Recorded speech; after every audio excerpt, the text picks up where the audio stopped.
What's up? Welcome to Food and Philosophy episode 39. And today I've got the world premiere of another sandwich.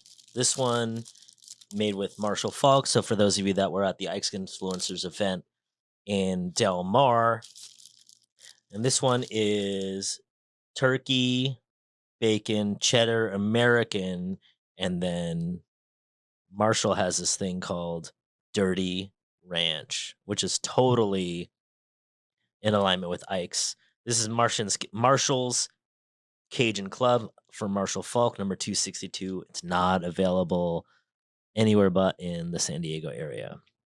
And I got mine without bacon, obviously. Where can we get the donuts? There's only one place to get donuts right now, and that is in Chico, California. So get your tuchus in a car or on a plane and get there. I'll be there for most of the month of August if you want to see me there. All right. I got Marshall's on Dutch. So it's American, cheddar, turkey bacon. I didn't get it with the bacon. And then Dirty Ranch, which is a sauce that he makes. Boom.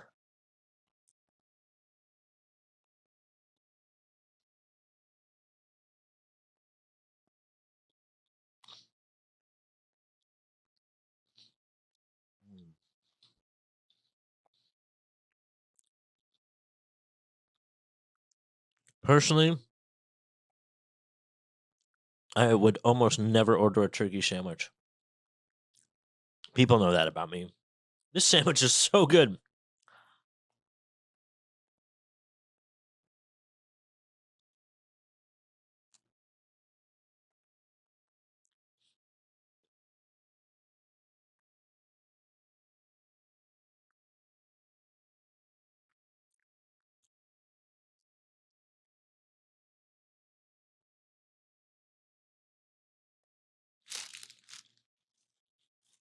Hey, Meryl, how are you? I wish you still had my business card, too.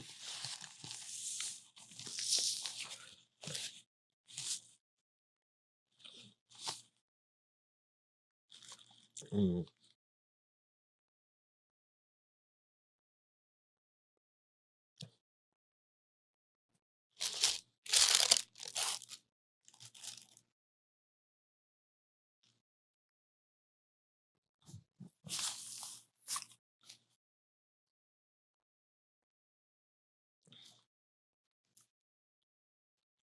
Sourdough is my closet's favorite bread. In fact, I think there's an article about me where I say I hate Dutch Crunch, and I mean not ours, other people's.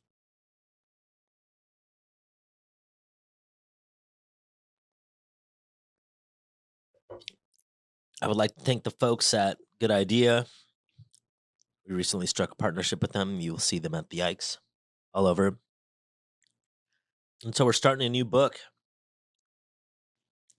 My main man, Stephen Pressfield. I came across this book by reading other people's. I was reading a bunch of books and people were recommending this book.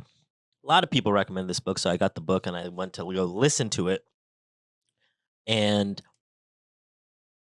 I listened to it a couple hours. I don't know, it's like 4 hours, maybe 5 hours. And I was like, I immediately needed to get the book. So I got the book, started posting about the book. And one of my followers, thank you, Josh, mentioned to me, hey, Stephen Pressfield actually eats at my restaurant all the time. So I asked him if we could work out an intro. And we ended up having breakfast or brunch together at Rose Cafe down in Venice. Oh man, I miss living in Venice. And he's amazing and inspiring guy. So we're gonna go through the War of Art now. The War of Art, according to Stephen Pressfield, and then according to Ike. But first, my X talk. So I saw an X, actually kind of a little bit ago, where they were talking about how is it that every single Lyft driver or Uber driver or like almost a 5-star, like they're 4.9, 4 point whatever.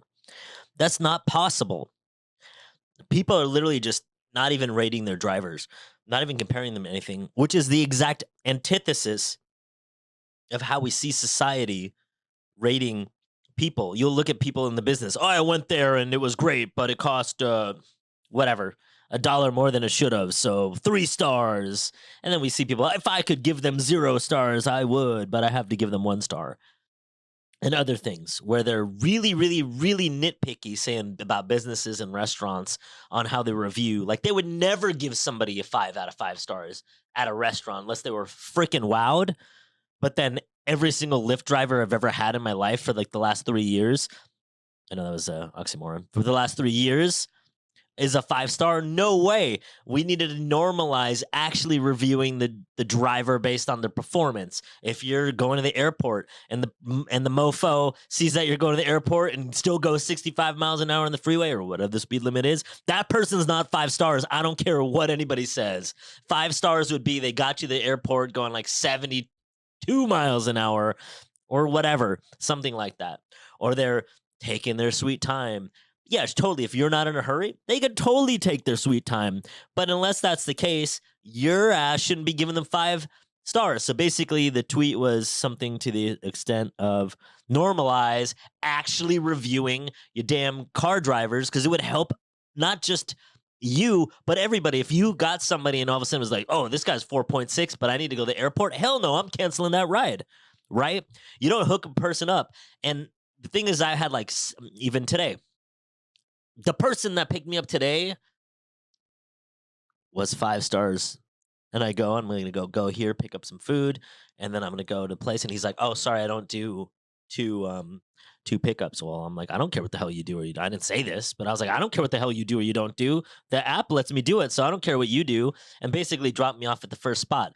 You better believe, and this person was 5 stars. And if he's never done 2 pickups, like picked something up and then gone somewhere else, if he's never done that, how can he possibly be 5 stars? There's no way. It's because everybody's like, yeah, whatever. So you know what I did for the first time in a long ass time? I did not give somebody 5 stars. So I'm part of the problem too. I would have given this person 1 star, but I figured, 1 star would have been if he was an actual jerk or something like that. And while I think he's a lazy as hell and he's a freaking liar, I think those 2 things about him. So I give him a 2 star. So hopefully the next person that sees him, he's not going to be 5 stars and they're not going to think like, oh, I'm in great hands. So normalize actually rating your damn drivers, because you do that for restaurants. You don't go to a restaurant then be like, oh, I'm just going to give him 5 stars because I don't want to be a jerk. No, you don't. You totally give them exactly what you think you want to give them. Anyways, stop giving your Uber and Lyft drivers 5 stars or whatever app you use. Stop it. Unless you would give them 5 stars for like being a human being, don't give them 5 stars on Uber and Lyft. And that might be a little excessive, but they ain't worth 5 stars. If they ain't worth 5 stars, that's my ex talk. That's the first time I ever gave anybody 2 stars too, by the way. But I'm gonna normalize it. It makes sense. Before we begin, so I went through the forward, which I won't read with us.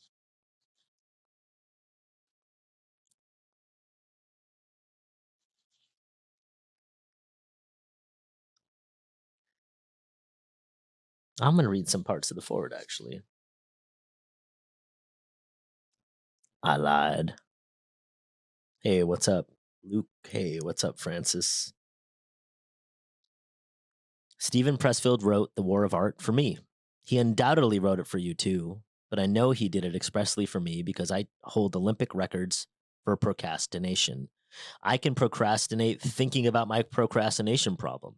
I can procrastinate dealing with my problem of procrastinating, thinking about my procrastination problem. So Pressfield, that devil asked me to write this forward against a deadline, knowing that no matter how much I stalled, eventually I'd have to knuckle down and do the work. At the last possible hour I did, and I was leafed And as I leafed through book 1, Defining the Enemy, I saw myself staring back guilty eyed from every page. But then book 2 gave me a battle plan, book 3, a vision of victory. And as I closed the War of Art, I felt a surge of positive calm. I know, I now know I can win this war. And if I can, so can you. To begin book 1, Pressfield labels the enemy of creativity resistance, his all encompassing, with a capital R, by the way, term for what Freud called the death wish, the destructive force inside human nature that rises whenever we consider a tough, long term course of action that might do for us or others something that's actually good. He then presents a gallery of the many manifestations of resistance. You will recognize each and every one, for this force lives within us. All self sabotage, self deception, self corruption. We writers know it as block, a paralysis whose symptoms can bring on appalling behavior. Some years ago, I was as blocked as a Calcutta sewer. So what did I do? I decided to try on all my clothes. To show just how anal I can get, I put on every shirt, pair of pants, sweater, jacket, and sock, sorting them into piles: spring, summer, fall, winter, Salvation Army. Then I tried them all on over again, this time parsing them into spring casual, spring formal, summer casual, so on. 2 days of this, and I thought I was going mad. Want to know how to cure writer's block? It's not a trip to your psychiatrist, for as Pressfield wisely points out, seeking support is resistance at its most seductive. No, the cure is found in book 2, Turning Pro. Stephen Pressfield is the very definition of a pro. I know this because I can't count the times I called the author of The Legend of Bagger Vance to invite him for a round of golf, and although tempted, he declined. Why? Because he was working, and as any writer who has ever taken a backswing knows, golf is a beautifully virulent form of procrastination. In other words, resistance. Steve packs a discipline forged of Bethlehem steel. I read Steve's Gates of Fires and Tides of War back to back while traveling in Europe. Now, I'm not a lachrymose guy. I hadn't cried over a book since The Red Pony, but these novels got to me. I found myself sitting in cafes, choking back tears over the selfless courage of those Greeks who shaped and saved Western civilization. As I looked beneath his seamless prose and sensed his depth of research, of knowledge, of human nature and society, of vividly imagined telling details, I was in awe of the work. The work, all the work that built the foundation of his riveting creations. And I'm not alone in this interpretation. When I bought the books in London, I was told that Steve's novels are now assigned by Oxford history dons who tell their students that if they wish to rub shoulders with life in classical Greece, read Pressfield. How does an artist's archive achieve that power? In the second book, Pressfield lays out the day by day, step by step campaign of professional preparation, order, patience, endurance, acting in the face of fear and failure. No excuses, no bullcrap. And best of all, Steve's brilliant insight that first, last, and always the professional focuses on the mastery of the craft. Book 3, The Higher Realm, looks at inspiration, that sublime result that blossoms in the furrows of the professional who straps on the harness and plows of the fields of our art. In Pressfield's words, when we sit down each day and do our work, power concentrates around us. We become like a magnetized rod that attracts iron fillings. Ideas come, insights accrete. On this, the effect of inspiration, Steve and I absolutely agree. Indeed, stunning images and ideas arrive as if from nowhere. In fact, these seemingly spontaneous flashes are so amazing, it's hard to believe our unworthy selves created them. From where, therefore, does our best stuff come from? It's on this point, however, the cause of inspiration, that we see things differently. In book 1, Steve traces resistance down its evolutionary roots to the genes. I agree. The cause is genetic. The negative force, that dark antagonism to creativity, is embedded deep in our humanity. But in book 3, he shifts gears and looks for the cause of inspiration not in the human nature, but on a higher realm. Then, with a poetic fire, he lays out his belief in muses and angels. The ultimate source of creativity, he argues, is divine. Many, perhaps most readers, will find Book 3 profoundly moving. I, on the other hand, believe that the source of creativity is found on the same plane of reality as resistance. It too is genetic. It's called talent.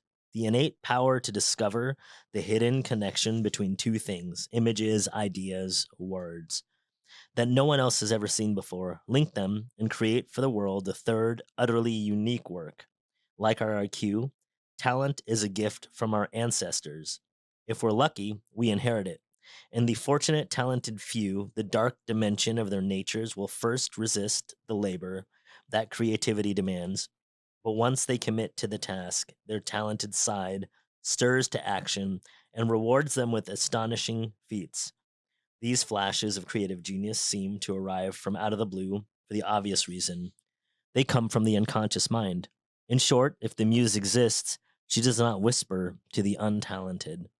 So, although Steve and I may differ on the cause, we agree on the effect. When inspiration touches talent, she gives birth to truth and beauty. And when Stephen Pressfield was writing The War of Art, she had her hands all over him.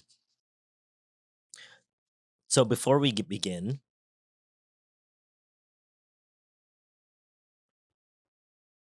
realize that problems of a feather flock together. When you have your block and your creativity, wherever it is you're attempting to get to right now in your life, wherever these blocks are, they're going to flock together, which is why we often go to seek support.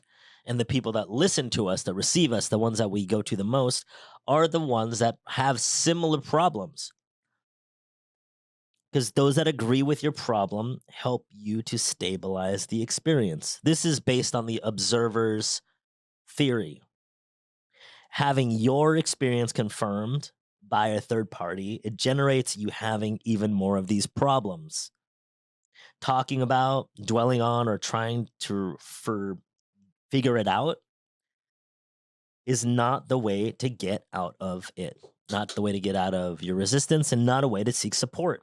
Changing your relationship to the problem and then moving towards what you want in spite of any problems, in spite of resistance, that's essentially the only wise thing to do. Who cares about the resistance? Just do the work. Who cares if the problem is real? Just do the work. What is so attractive to you about procrastinating? What is it? What is so attractive to you about getting hypnotized and or others hypnotized into your worldview regarding anything that's going wrong in your life, whether that's politics, your particular project that you're working on, your dreams, how your city is going, the people in your life?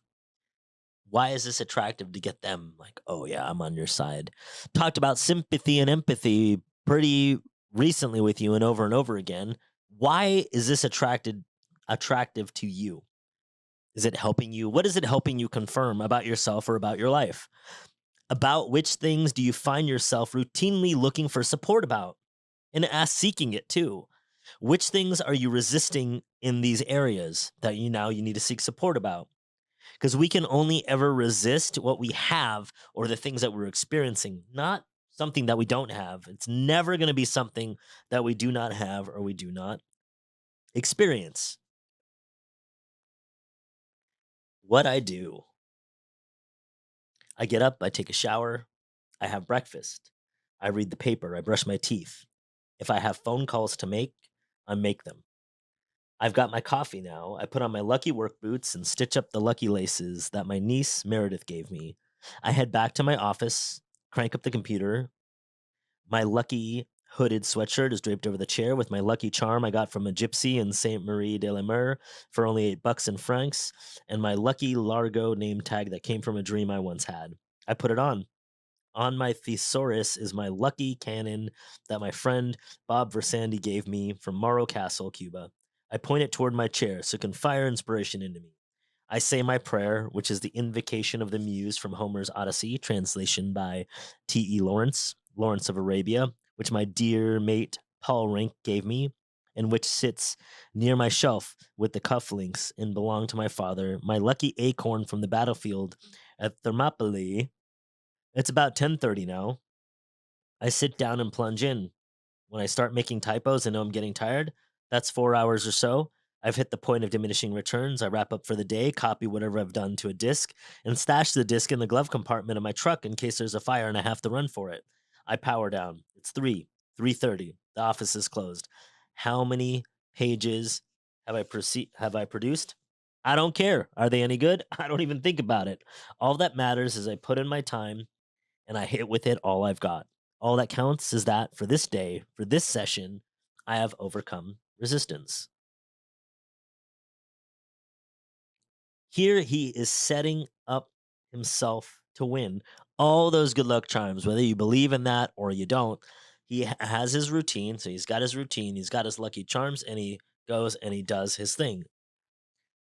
He's making sure that it's comfortable and easy for him to at least do the work, and that he's scheduled it in a way so that it becomes also easier.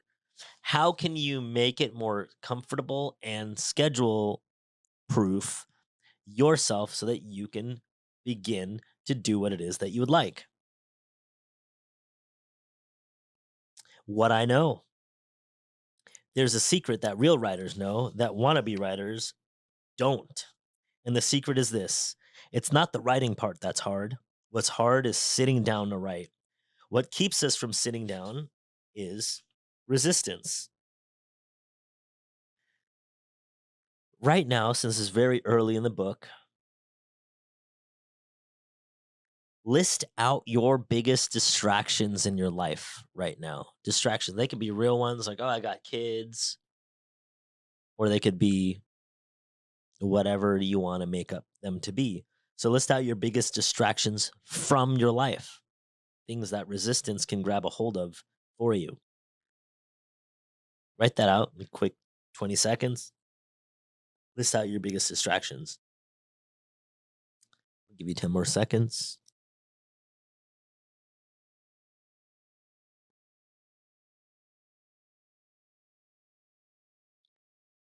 Which excuses do you routinely make that help you not move forward and not move towards what you would like? What excuses routinely do you use? Time, money, kids, work. What are your biggest roadblocks? The reason why I want you to write these out is if you name them, you can have power over them. Like Carl Jung says, got to make the unconscious conscious. So you already are being resistant. You already procrastinate. So what are the reasons for, and what are the biggest distractions? Now that you know, you can notice, oh, there I am. I'm going to go play video games again. Or there I am. I'm going to go eat and watch TV again. Whatever yours are, you will know. And then you can start going, resistance, you got me again. And then try again. Where is it that you're suffering the most right now in your life regarding what you would like? This is where your greatest love lies and what's the most important things for you. And we'll go into that in more depth later. But just because you're stopped or stuck right now, it does not mean that the path that you're on isn't the exact one that you, quote, should be on.